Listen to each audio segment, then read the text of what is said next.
I'd like to please now welcome the victorious Danial Williams. What a performance that was. First and foremost, talk us through the haircut, mate. When did you have time to get that done? I actually got it down today at I think it's Bad Company Royal Haircut. Usually I'll get it before I leave, but because we're not in quarantine anymore, I just thought, I'm gonna get it in Singapore the day of the fight. And that's sort of something I've done for years. It's just a pre-fight ritual.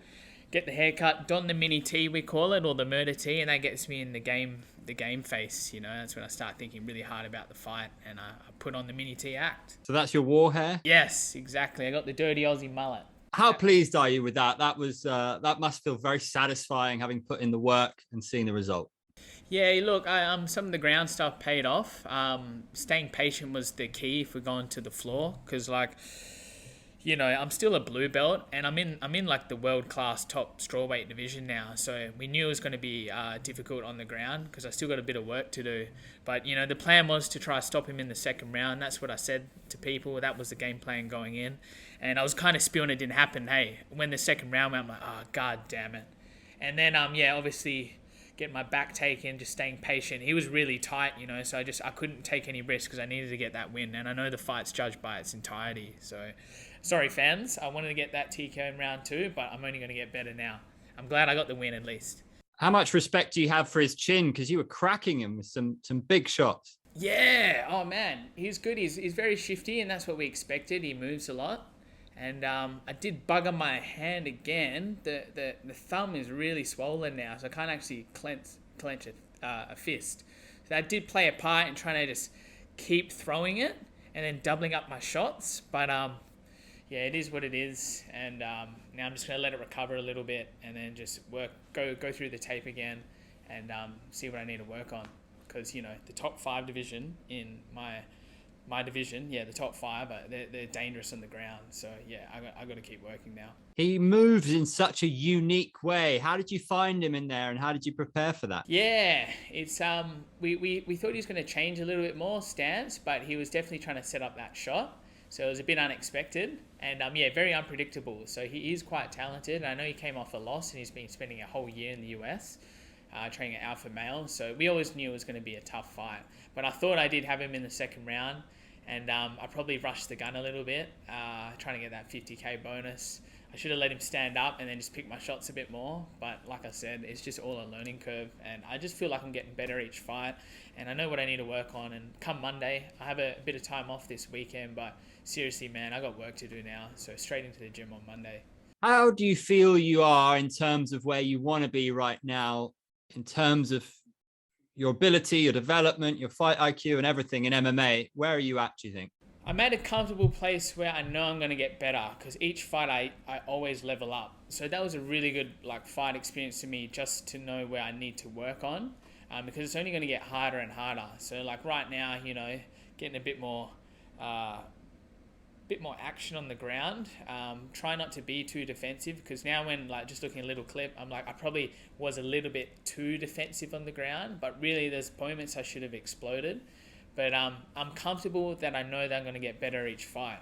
So now having that experience, I'm okay, I know what I need to work on, and I know the positions I need to explode out of, and the ground game stuff, I'm just going to keep working on it.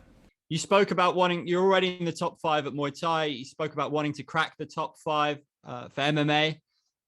How are you going to do this? What's the plan? Is it difficult to sort of focus on both? What's the mindset? What's the priority? So the priority is still probably working on the ground, but I just feel so comfortable with Muay Thai. I know I can stand and bang. I'm a tough dude. I can take some shots. Anyone in the top 5 they give me, I'm going to be quite comfortable and confident in there. And Prajan Chai is the champ. He's hands down the greatest 57 kilo fighter you can actually fight right now. And he's never really fought a different sort of foreigner. He's so used to that Thai game. So I'm really confident if I had a fight like that, or anyone in the top 5 division, because I believe it's a little bit dead, and he's the guy to beat. I don't think many people beat him. I think I'm the only one that's going to give him a real good challenge and take his gold. But of course, I got work to do in MMA, so that is my priority at the moment, because if they throw me a top 5 guy, it's going to be hard, man. And I need to improve what I've just done now. So that is going to be my priority with training. I still sort of make it 80% MMA, 20% Muay Thai. But yeah, the drive is definitely do a little bit more MMA based training, but still sort of sharpen my tools in Muay Thai as well. Because like if one championship want to throw me Muay Thai or MMA, I'm going to take it. Jeremy Miado seems like a very astute call out for you. He's just come in at number 5. He's on form, but he seems like a guy who would give you a great fight on the feet. Is that something that you've put some consideration to? I just like his style, and like I'm here to put on a show for the fans, like the fans want to see action. Sometimes in the strawweight division, these distant fights, like it can get a little bit, I mean, not boring. Like there's definitely a whole showcase of skills, but like I'm here to put on the show for the fans, and Miata is going to be the guy that's going to give it to me. He's a really good striker, and he picks his shots. He knocked out Dejmarong as well, even though Dejmarong came back later, and he just won his last fight, so his name's up there. So that's why he was an interesting fight that I picked. But yeah, honestly, whoever they throw at me, I'm going to take it. How pleased were you when the bonuses started to become more prevalent in ONE? Because I know you said you were trying to go for it tonight, but it seems made for someone of your style. I know. That's why after that second round and when that bell went, I'm like, oh God, I didn't do enough. Like if I got him in that second, I guarantee I would have got it. And like this camp, man, I really sacrificed my income just to train a bit more. And it's just one of my goals just to get like a bit of financial gain in this sport. So I can actually use that money to improve on my skills, get the PTs with the grapplers, stop a little bit of my work so I can do like full-time training. It will just improve me leaps and bounds. Like when I did Muay Thai camps in Thailand, I was purely there for training. My level went from here to here. And that's what I want to do in MMA now, because it gets really hard trying to make an income for yourself and pay off bills, my house, still go to work. So it would be a huge bonus to get it. But yeah, I know I got work to do. Was there ever any doubt that you would get the decision? You've seen all sorts happen in this game. Was there any doubt when they're reading the scores out? I was pretty confident if they judge it in entirety, right? So I didn't feel like he worked enough. But hey, if they gave it to him, I would have been like, okay, the back control definitely got it for him. But at the same time, I didn't feel like I was getting in too much danger. And I felt like he should have worked a little bit more if he really wanted to win, because this is ONE Championship. You got to work and you got to earn your spot. So I was pretty confident I get the decision, but I was really disappointed I didn't get the stoppage. So yeah. Did you think he'd be more willing to stand and trade with you? Not after the second round. Well, to be honest, when he shot on the first time, I'm like, okay, maybe like the first round I thought he was going to stand up a little bit. He caught me by surprise with that shoot, and that's where I thought the fight was going to go. So it made me sort of stop my striking a little bit. So it was quite smart from him. But yeah, okay, initially I thought he was going to strike a bit more, but then after that first shot, I'm like, okay, we're in for this type of fight. He's going to be shooting at me. He doesn't want to stand and bang. Who's the one guy in ONE Championship that's sort of a man or woman after your own heart who you really respect in terms of being exciting and their philosophy of fighting? Oh, there's quite a few. There's a huge roster, right? I like the guys who go for the finish. Obviously, Muay Thai guys like Liam Badko, he's very exciting. Always a good fight to watch. MMA, I really like Tan Lee. I think he's a beast, man. He just goes in there and stops guys. He's very, very exciting. So he's one of the fighters that I like watching. Do you think Tan Lee's the best 145er in the world right now? That's a good question, man. I really would like to see him fight Volkanovski. Obviously, Volkanovski is from Australia, and like I've trained with him a little bit as well. But I would love to see that fight, because I just think Tan Lee is really underrated in the world. Like, he's just stopping guys left, right, and center. So for him to fight someone like Volkanovski, like that cross promotion fight, damn, man, that would be insane, because it's a really hard one for me to pick. So yeah, I do reckon he is the best, to be honest. But the other obviously Volkanovski is the best as well, on a bit of a win streak. So it's one of those fights would be freaking amazing, man, just for martial arts in general. Yeah, a lot of people hailing Volk as one of the best ever. What was it like to train with him? Did you pick up anything off him in terms of his approach? Just his will to train. He just grinds. So he's just a hard worker. So yeah, just seeing that, it just shows that's what you got to do to be at the top.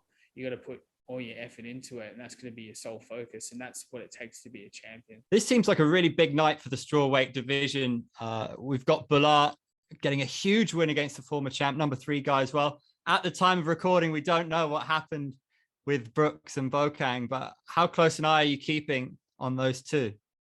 Yeah, I would like to see the Balart fight. I saw a little bit of it. He's a wild swinger, and he's obviously like takedown defense is amazing.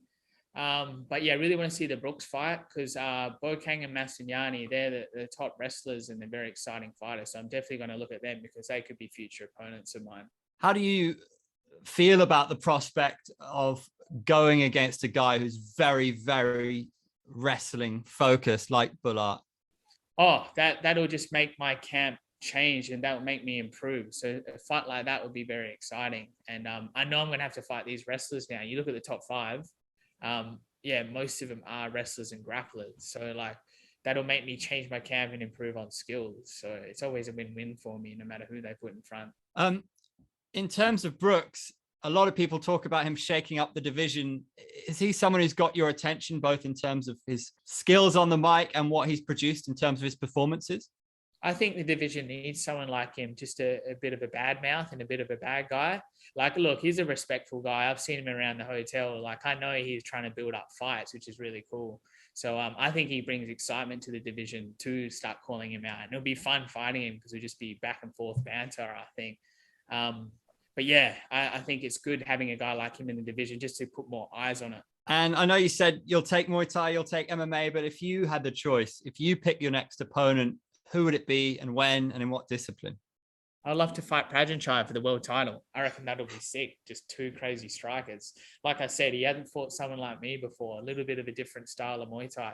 He's only fought the Thai guys. And I don't think anyone in the top five in the Muay Thai will sort of give him a big challenge. So yeah, that would be, if I could just pick one fight, that'll probably be it. And then in MMA, Miado's the name that makes the most sense for you? Of course, I want to fight Pacquiao as well. But yeah, I got to earn my spot. That's only my second MMA fight. Dej Marong, it was really cool because he stood up. So he had a real big Muay Thai battle and he was on his way out. So I'm not going to be like, oh, you know what? I need like the number one guy already. I know I have work to do. So I'm happy to be patient and I got time there. So yeah, Muay Thai, I feel I can go to the champ straight away. MMA, top five is Miado. And then, yeah, the other guy, I don't know, it's probably going to change a little bit. So I know I got time and I know I got work to do in the MMA. So yeah, yeah, I'm not going to be that loudmouth to shout out Pacquiao or whatever straight away because it's my second MMA fight. And look, I got work to do.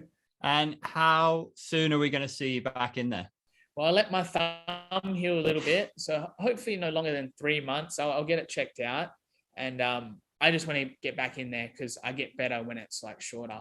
I don't like having these long layoffs because you just don't improve that way.